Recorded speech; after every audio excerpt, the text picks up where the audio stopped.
소서 2장 8절에서 10절의 말씀, 신약성경 311페이지에 있는 말씀입니다.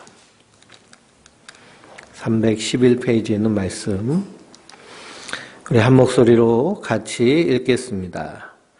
너희는 그 은혜에 의하여 믿음으로 말미암아 구원을 받았으니 이것은 너희에게서 난 것이 아니요 하나님의 선물이라. 행위에서 난 것이 아니니 이는 누구든지 자랑하지 못하게 함이라. 우리는 그가 만드신 바라 그리스도 예수 안에서 선한 일을 위하여 지으심을 받았나니 이 일은 하나님이 전에 예비하사 우리로 그 가운데서 행하게 하려 하심이니라. 아멘. 우리 405장 찬양하시겠습니다. 주의 친절한 팔에 안기세.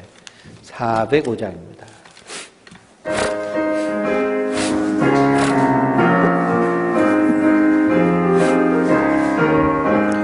주의 친절한 발에 안기세. 우리 마음이 평안하리니 항상 기쁘고 복이 되겠네. 영원하신 발에 안기세.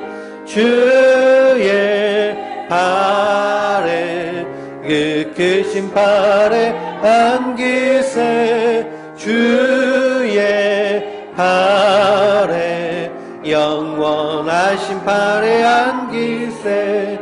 주얼이 갈수록 주의 사랑이 두루 광명하게 비치고 천성 가는 길 편히 가리니 영원하신 발에 안기세. 주의 발에 그 크신 발에 안기세.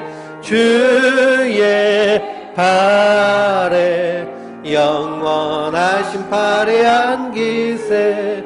주의 보좌로 나아갈 때에 기뻐 찬미 소리 외치고 겁과 두려움 없어지리니 영원하신 발에 안기세. 주의 발에 그 크신 발에 안기세. 주의 발에 영원하신 발에 안기세. 아멘. 할렐루야. 우리 성도님들 위해 늘 충만하시기를 주님의 이름으로 축원드립니다. 오늘 에베소서 2장 8절에서 10절 말씀을 통해서 하나님의 작품이란 제목으로 함께 은혜를 나누도록 하겠습니다. 요즘 변종 코로나 바이러스 때문에 서울 시내뿐만 아니라 모든 시내가요 텅텅 빌 정도로 그렇게 아주 사람들이 염려와 근심과 두려움 가운데 빠져 있습니다. 그래서 이런 질병이 하루속히 없어져야겠고요. 그리고 이런 일에 대해서 너무 두려워하고 그리고 무조건적으로 이렇게 공포에 빠진 것 또한 좋지 않습니다. 대한민국도 많은 그런 바이러스에 감염된 사람들이 나왔지만 그래도 대한민국에 사는 것이 얼마나 감사한지요. 한 명도 사망자가 나지 않고 그리고 오히려 치료되고 회복되는 사람들이 더 많이 있습니다. 그래서 우리나라 의사들이 말하기를 이 변종 코로나 바이러스는 강한 독감 정도 되는 그런 바이러스고 이렇게 일찍 진단받고 그리고 치료를 잘하면 충분히 날 수 있는 질병이다라고 이렇게 진단을 내렸습니다. 그러니 이 중국 같은 데서는 수백 명이 죽고 그리고 못 사는 나라일수록요 많은 희생자가 나는 것은 그만큼 의료의 격차가 많이 차이 난다라는 것을 우리가 또한 생각할 수 있습니다. 그런데 참 문제가 되는 것은 이 전염병으로 인하여서요 사람의 가치가 완전히 땅에 떨어진 가치 상실의 시대에 우리가 살고 있다라는 것입니다.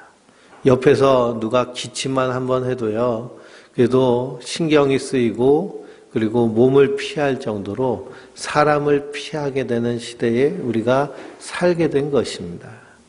그러니 사람의 가치가 생존에 달려 있을 때는 그 가치는 한없이 떨어지는 것이 우리의 인생의 모습입니다. 그래서 성도는요, 생존을 위해서 사는 자들이 아니라 생명을 위해서 사는 자들입니다. 생명이라는 가치를 붙잡고 살면은 우리의 존재 자체가요, 귀하고 중한 줄 믿습니다. 대한민국 1호 이 변종 코로나 바이러스 환자였던 사람은 중국에서 여행 온 여행객이었습니다. 그래서 중년의 여인인데요. 이 중국 관광객이 우리나라에서 이 확진 판결을 받고 그리고 우리나라 병원에서 치료를 잘 받아가지고 이제 완치돼서 태어나게 됐습니다. 그러면서 자신이 글을 SNS에 남겼는데요. 그 전까지는 자기의 생명의 가치를 잘 알지 못했는데 이렇게 극진하게 치료해주고 그리고 회복될 수 있도록 이렇게 도와주는 것을 경험하면서 나 같은 것을 이렇게 사랑해준 그 큰 사랑에 감사한다라고 말합니다.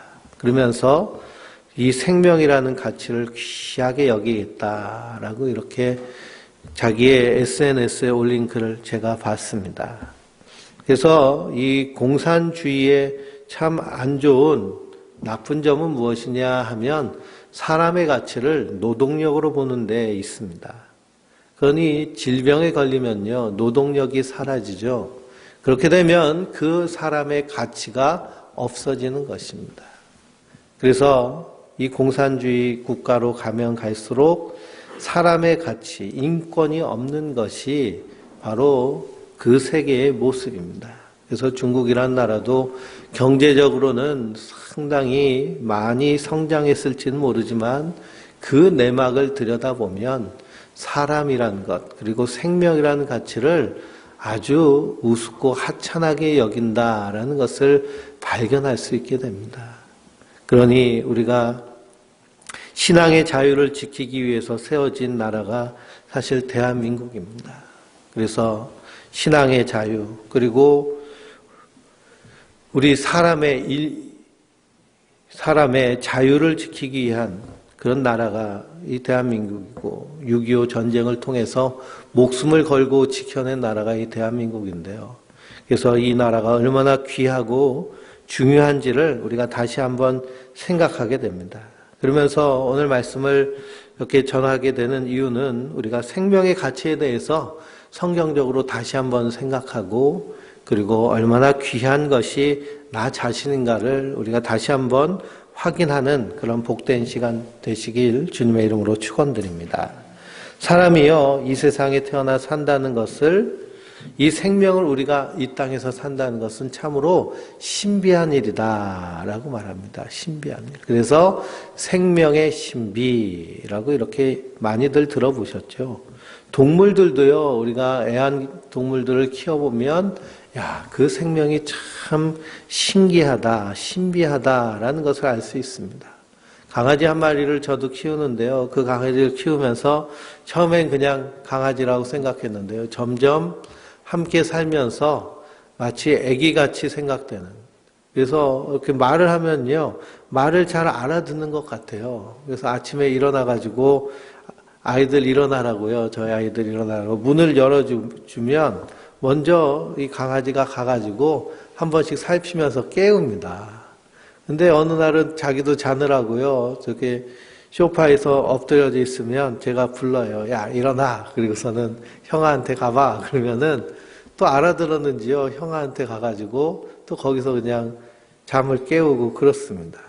그런 걸 보면 동물도 생명이라는 가치로 볼 때는 참 귀하고 소중하고 가족과 같은데 그런데 그것을 상품이나 돈의 가치로 따지면 그러면 어떨 때는 아주 비참한 모습이 이 동식물들의 모습입니다.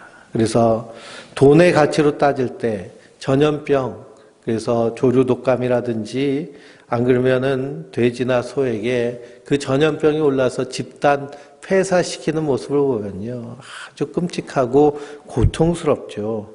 그래서 우리 생명을 신비라고 말합니다. 특별히 70억 인구 가운데 같은 사람이 단 한 명도 없다는 사실은 정말로 놀랍고 놀라운 일입니다. 그래서 사람이요, 생김새라든지 성격이 다 다르게 태어납니다. 쌍둥이로 태어나죠. 일란성 쌍둥이로 태어나도 성격은요, 제각각이라고 그럽니다. 그러니 창조 이래 인간으로 살다간 모든 사람이나 앞으로 태어날 모든 사람, 인류 가운데 나와 똑같이 생긴 사람이 있느냐라는 것입니다. 그럼 생각해 보세요. 우리 성도님하고 똑같이 생긴 사람이 나올 확률이 있을까요? 없을까요? 없다는 겁니다. 없다는 거예요. 그러니 전 우주에서 나라는 존재는 어떤 존재예요?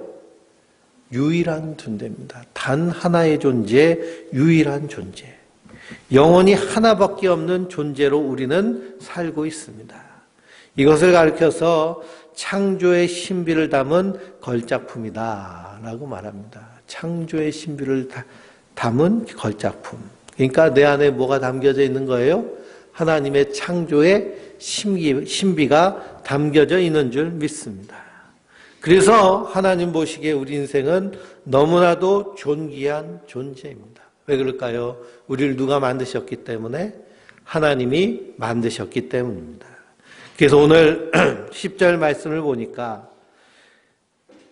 오늘 10절 말씀에 우리는 그가 만드신 바라라고 사도 바울은 선언하고 있습니다. 우리는 그가 만드셨다.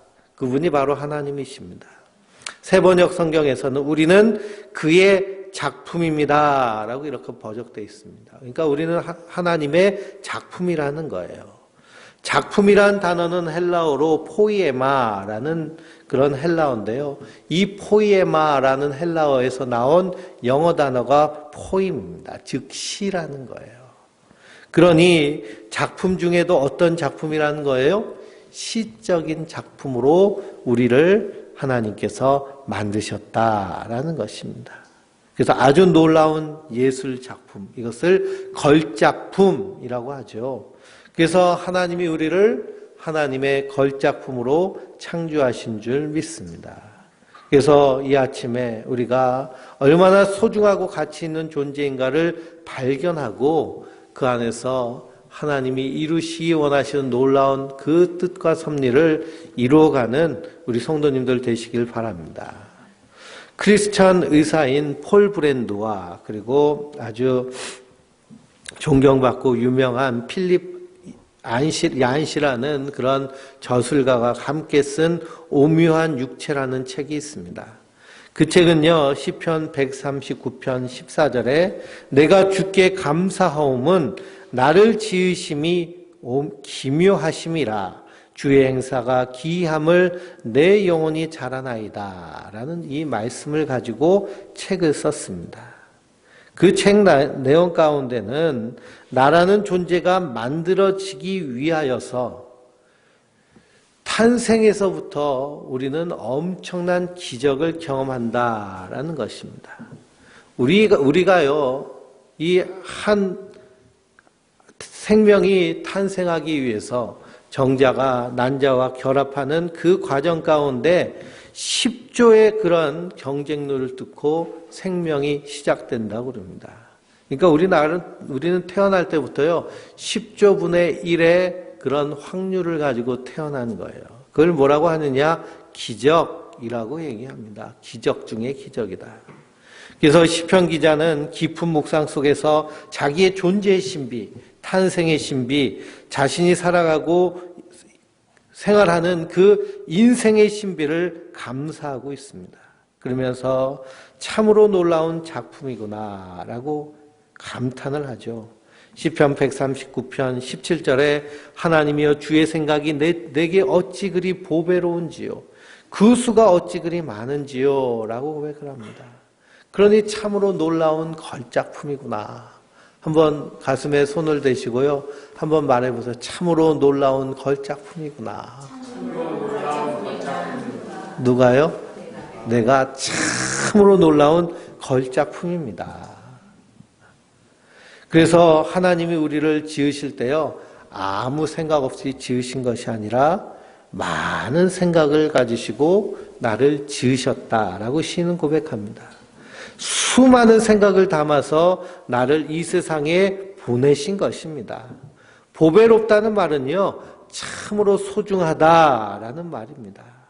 그러니까 우리가 인생을 살면서 성공했느니 실패했느니 이것 이전에 창조의 하나님 편에서 보면 하나님이 수없이 생각하여 주신 소중한 존재라는 것입니다. 그래서 성 어거스틴은 이러한 말을 남겼습니다. 인간은 높은 산과 거대한 바다와 파도가 굽이치는 강물과 광활한 우주와 태양과 반짝이는 별들을 보고서는 감탄하여도 정작 자기 자신에 대하여는 감탄하지 않는다라고 이렇게 얘기를 합니다. 그러니까 정작 감탄해야 될 것은 누굴 보면서 감탄해야 된다는 거예요? 나를 보면서, 나 자신을 보면서 감탄해야 된다는 것입니다. 사람이 무엇이간데 주께서 저를 생각하시고 인자가 무엇이간데 주께서 저를 권고하시나이까. 여호와 우리 주여, 주의 이름이 어찌 그리 아름다운지요. 자기의 그러한 모습을 통하여서 감탄한 자는 시인과 같이 하나님을 노래하며 찬양하는 줄 믿습니다. 우리가 이 세상에서 놀라워해야 할 것이 많이 있지만 내 존재가 얼마나 신기한 작품인지 감탄할 수 있는 은혜를 우리가 받아야 됩니다. 이것은요, 세상에서 발견할 수 있는 것이 아니라 하나님의 말씀 안에서, 하나님의 은혜 안에서 발견할 수 있는 값어치인 줄 믿습니다. 미국의 한 기관이요, 당신은 당신의 외모에 만족하십니까? 라는 설문을 했습니다. 그랬더니 남자 가운데 자기에 대해서 만족한다라는 사람이요 28%였고요. 여자는 13%에 불과했습니다. 그러니까 자기 외모에 만족하면서 사는 사람이요 거의 없다라는 것입니다. 우리 성도님들은 자기 외모에 그래 예뻐 이 정도면 됐지 충분해라고 만족하며 사시나요? 네. 만족하며 사시는 우리 성도님 계셔서 감사합니다. 네. 그래서 또 설문을 했습니다. 바꿀 수 있다면 당신의 외모를 바꾸겠습니까? 했더니 남자는 94%, 여자는 99%가 바꾸겠습니다. 라고 이렇게 했습니다.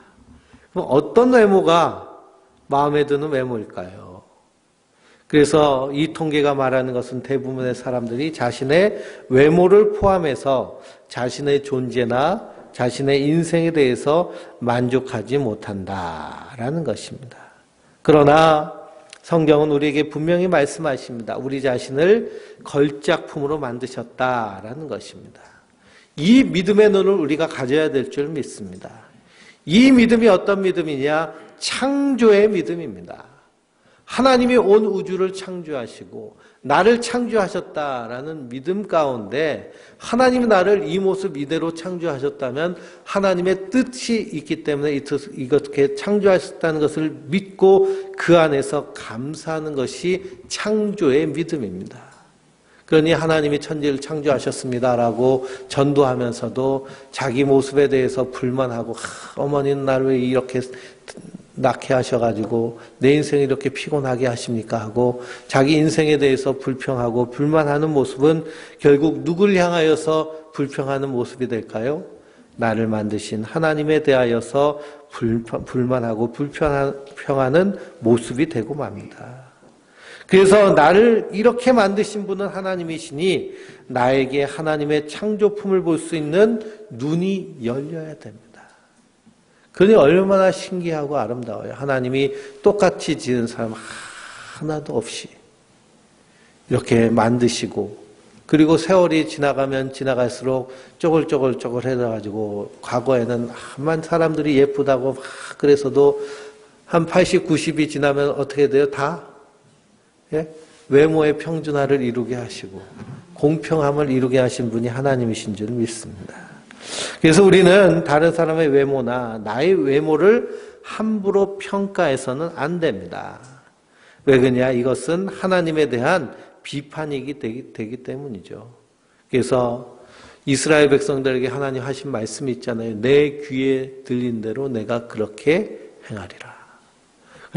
나는 이렇게 못생겼어 하면 하나님이 어떻게 하시는 거예요? 그렇게 하시는 겁니다. 나는 이렇게 왜 이렇게 예쁠까 하면 더 풍성하게 하여 주실 줄 믿습니다. 그래서 하나님의 창조의 섭리가 담겨져 있다라는 것입니다. 우리 각 사람에게는 하나님의 계획이 있고 솜씨가 있고 숨결이 있습니다.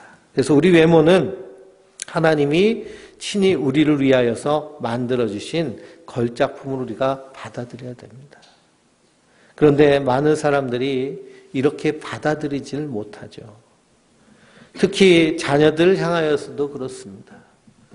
자녀들은 하나님의 선물이라고 그랬고요. 그리고 자녀들은 하나님의 섭리에 따라서 지으신 하나님의 작품입니다.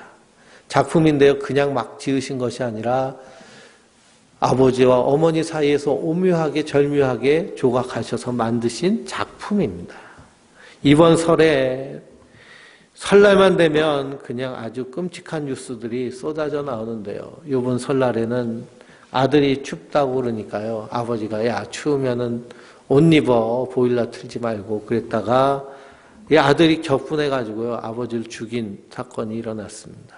그게 단편적으로 볼 때는 왜 옷 입지 보일러 트냐라는 것처럼 돼버리지만 그러나 그 사이에서 되어진 일은 그 직장을 구하지 못하고 그리고서는 집에서 생활하는 아들에 대해서 못마땅하게 여긴 아버지가 평소에 계속 꾸지람과 구박과 그리고 그런 말을 통하여서 상처받고 참다 못한 그 아이가 결국 아버지를 죽이게 되기까지 이르는 그런 지경에 이르는 것이죠. 그러니 우리가 서로가 서로에 대하여서 하나님의 창조물이다라는 그런 작품의식을 살면 우리가 상대방에 대해서 함부로 그렇게 대하지 못하게 됩니다.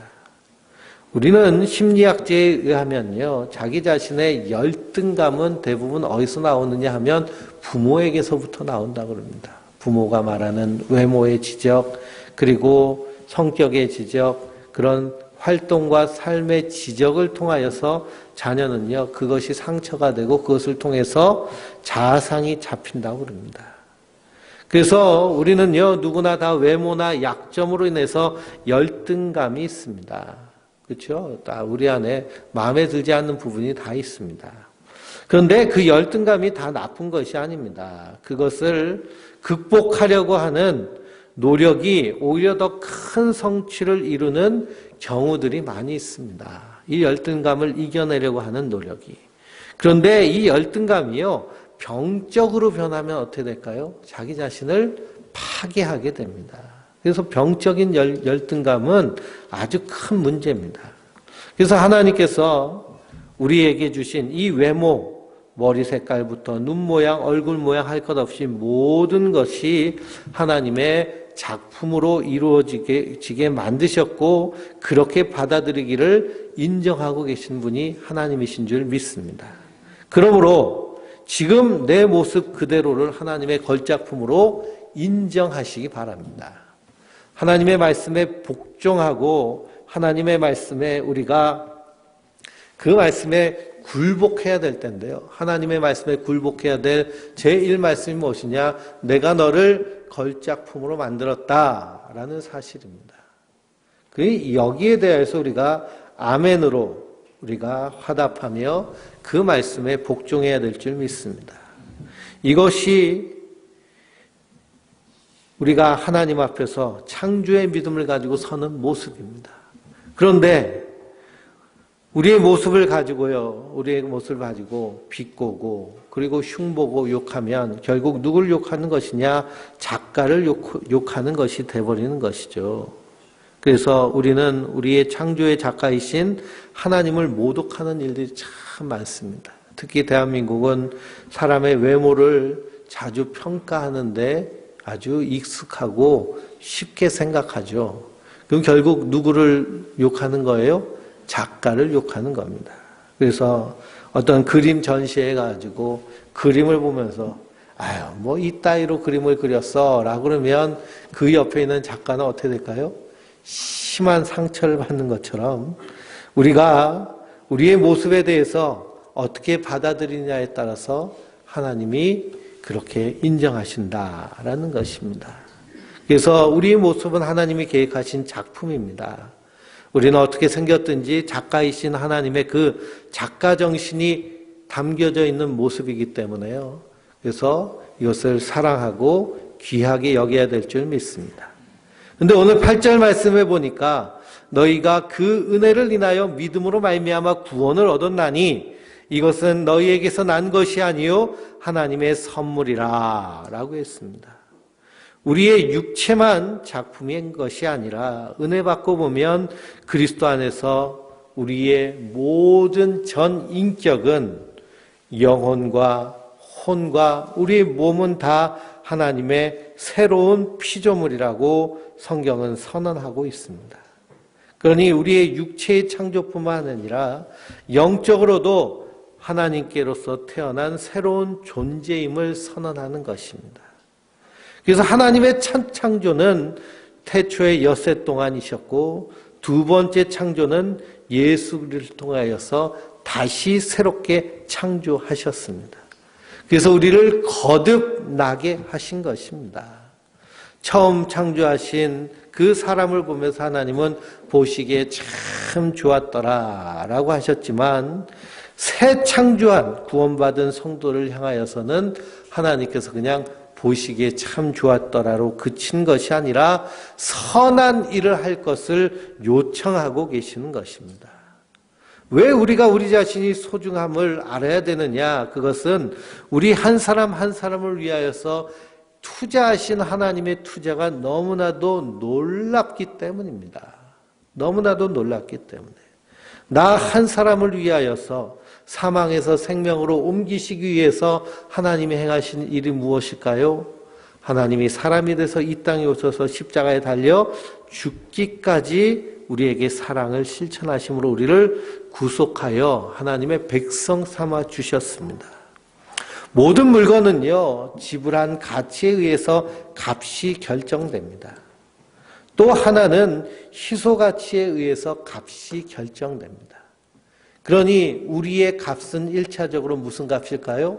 하나님이 사람이 돼서 십자가에 달려 죽기까지 하신 예수님의 피값이 1차적으로 우리의 값입니다.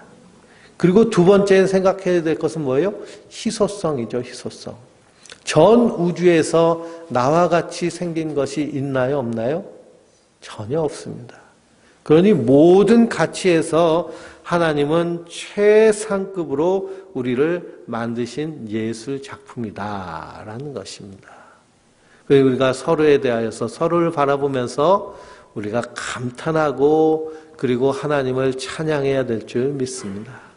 오늘 결석하신 분들이 많이 있지만 그래도 옆에 있는 분, 뒤에 있는 분 보시면서 참 아름답습니다 하고 한번 해보세요. 보면서 하셔야지 그냥 허공을 향해서 참 아름답습니다 하면 안 됩니다. 예. 그래서 우리 한 사람 한 사람은 이 세상 전무후무한 유일한 존재로 하나님이 창조하셨을 뿐만 아니라 예수 그리스도의 피 흘려서 구원할 존재로 하나님이 예정하셨고 예수 그리스도의 보혈로 구원받았기에 우리는 우리 자신에 대한 소중함을 인정해야 될 줄 믿습니다. 그래서 오늘 말씀에도 너희는 내 피로 값을 주고 샀다라고 말씀하고 있습니다. 이제 우리는 나 자신을 향하여서 행하신 하나님의 은혜를 알아야 됩니다. 에베소서 1장을 쭉 읽어보면 그 내용이 말씀되고 있습니다. 찬송하리로다 라고 하면서 창세전에 하나님 나를 생각하셨고 나를 구원하시려고 계획하셔서 예수 그리스도의 십자가의 피로 구속하시고 성령으로 나를 인치셨다라고 선언하고 있는 겁니다.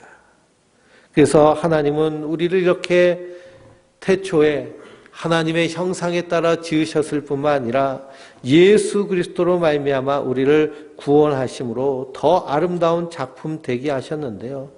거기에는 분명한 하나님의 이유와 목적이 있습니다. 하나님의 이유와 목적이 무엇이냐 하면 우리를 통하여서 하나님의 선한 일을 이루시기를 하나님은 원하고 계십니다. 그래서 우리가 이 땅에서 살 이유가 있고 선한 일을 행할 사명이 있습니다. 왜 그러냐? 그것은 우리가 은혜로 말미암아 구원받았기 때문입니다. 오늘 말씀에도 고린도전서 6장 19절 말씀에 보면 너희 몸은 너희가 하나님께로부터 받은 바 너희 가운데 계신 성령의 전인 줄 알지 못하느냐. 너희는 너희 것이 아니라 값으로 산 것이 되었으니 그런즉 너희 몸으로 하나님께 영광을 돌리라 라고 말씀하고 있습니다. 로마서 14장을 보면 우리 중 누구든지 자기를 위하여 사는 자가 없고 자기를 위하여 죽는 자도 없도다. 우리가 살아도 주를 위해 살고 죽어도 주를 위해 죽나니 그러므로 사나 죽으나 우리가 주의 것이로다 라고 말씀하고 있습니다. 그러므로 그리스도인들은 이 땅에서 무슨 일을 하든지 주님을 위해서 선한 작품이 되어야 될 줄 믿습니다. 선한 일에 더욱 힘써야 됩니다.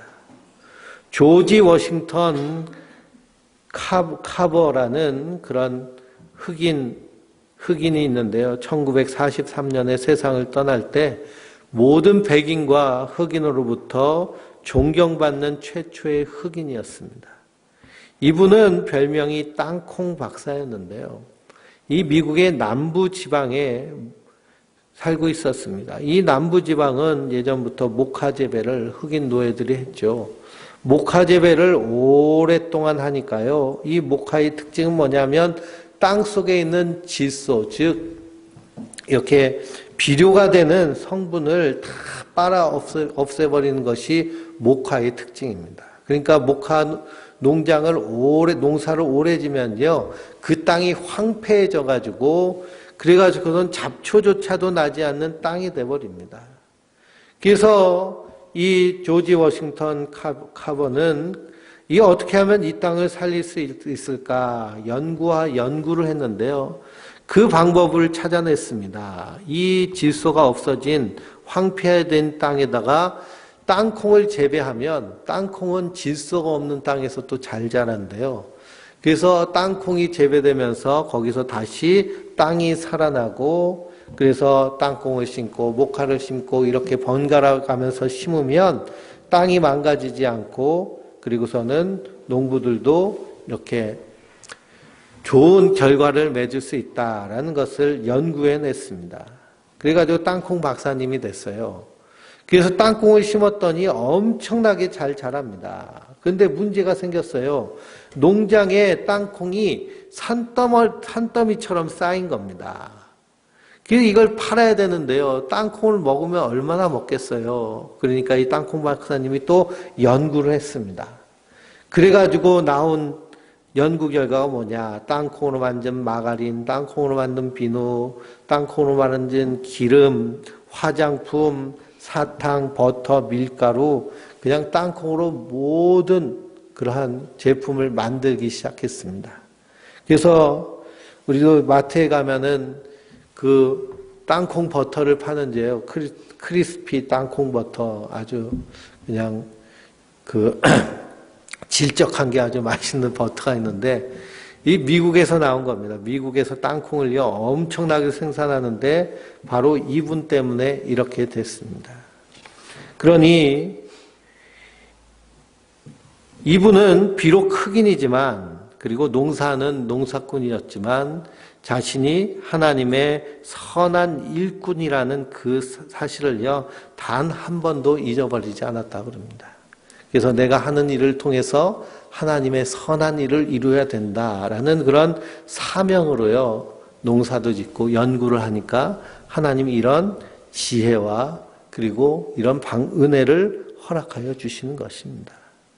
그래서 성도가 하나님의 형상에 따라 지음받고 그리고 우리를 거듭나게 하신 데는요 반드시 하나님이 우리를 위해서 이루실 그 뜻이 있기 때문에 우리를 불러주셨다라는 사실을 잊지 마시기 바랍니다. 그래서 생명이라는 그런 생명이라는 한자어는요, 살라는 명령이라고 이렇게 풀이할 수 있습니다. 한자 단어를 풀이하면. 하나님이 우리에게 호흡을 주신 것은요, 이 땅에서 살라고 명령하신 거예요. 근데 그저 동물처럼 먹고 싸고 자고 하면서 살라고 우리에게 생명을 주신 것이 아니라 하나님의 선한 일을 위해서 생명을 주신 줄 믿습니다. 그것을 깨달은 사도 바울은 빌립보서 1장 6절에 너희 속에 착한 일을 시작하신 이가 그리스도의 예수의 날까지 이루실 줄을 우리가 확신하노라 라고 말합니다. 너희 안에 행하시는 이는 하나님이시니 자기의 기쁘신 뜻을 위하여 너희로 소원을 두고 행하게 하신다 라고 말하고 있습니다. 그러므로 하나님은 우리 안에서 하나님의 일을 이루시기를 원하십니다. 우리가 일하는 일터에서요, 우리의 가정에서, 우리의 교회 공동체 안에서 우리가 하나님의 선한 일이란 뭘까요? 하나님께서 나를 이렇게 사랑하셨듯이 나도 이렇게 사랑하며 사는 것, 이것이 말씀을 이루는 삶이며 사명을 이루며 삶이며 하나님께 영광 돌리는 삶인 줄 믿습니다.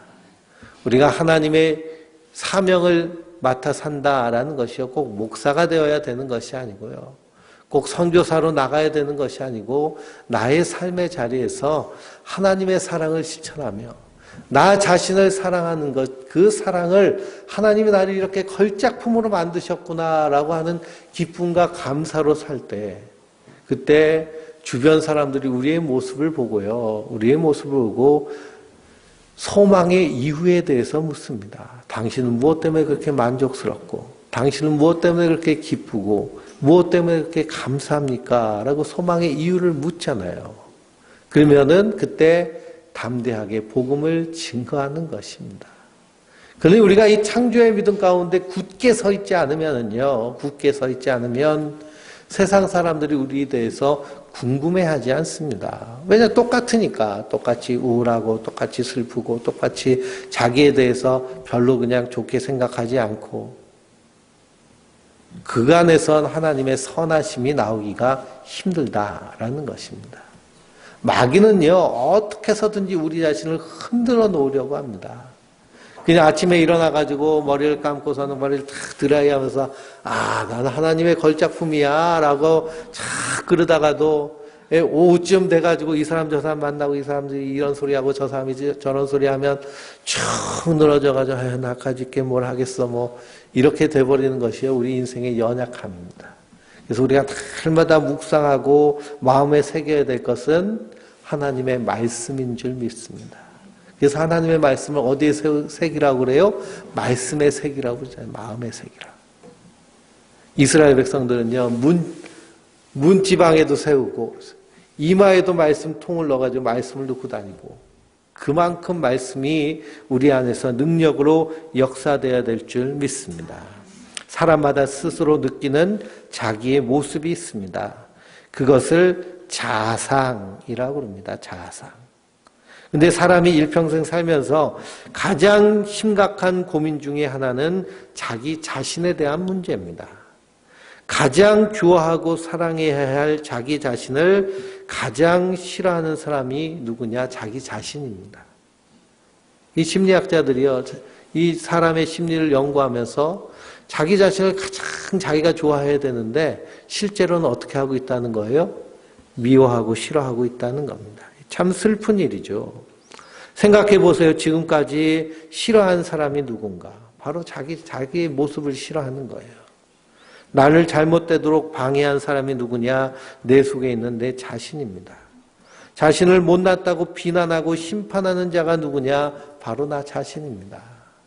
그렇기 때문에 우리는 내 안에 계신 하나님의 말씀 위에 든든히 서야 될 줄 믿습니다.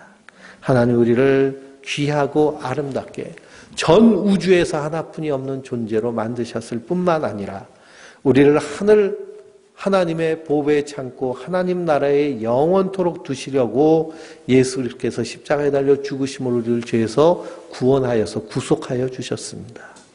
그리고 이쯤 되면은요, 끝내주는 거죠. 그렇죠? 놀라운 하나님의 은혜. 그래서 성경을 읽어보면 그 크신 하나님의 사랑, 다 기록할 수 없겠네.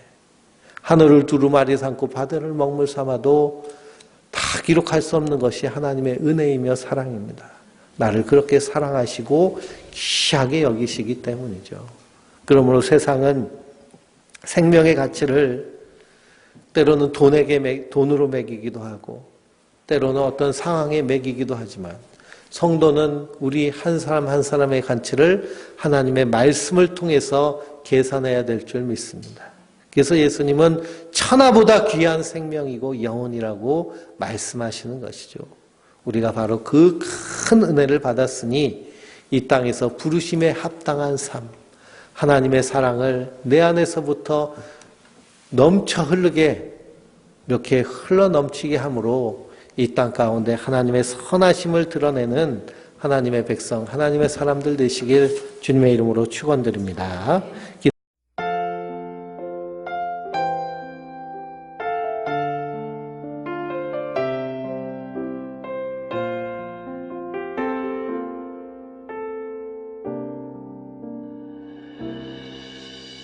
주 나의 모습 보네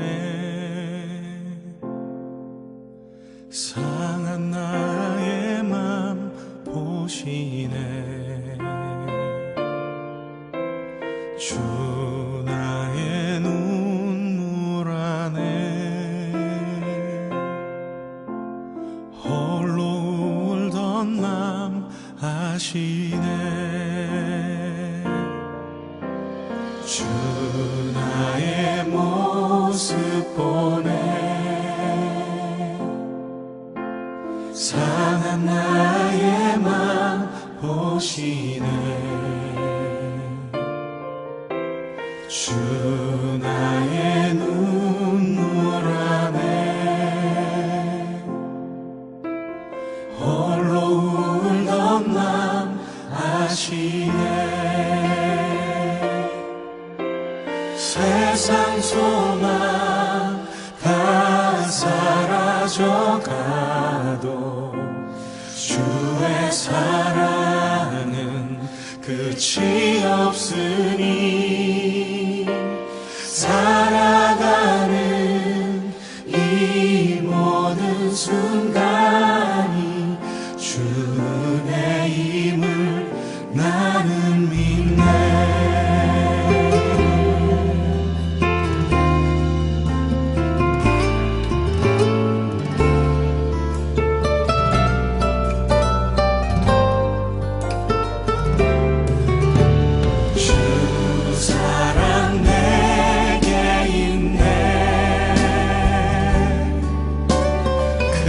사랑이 날 채우네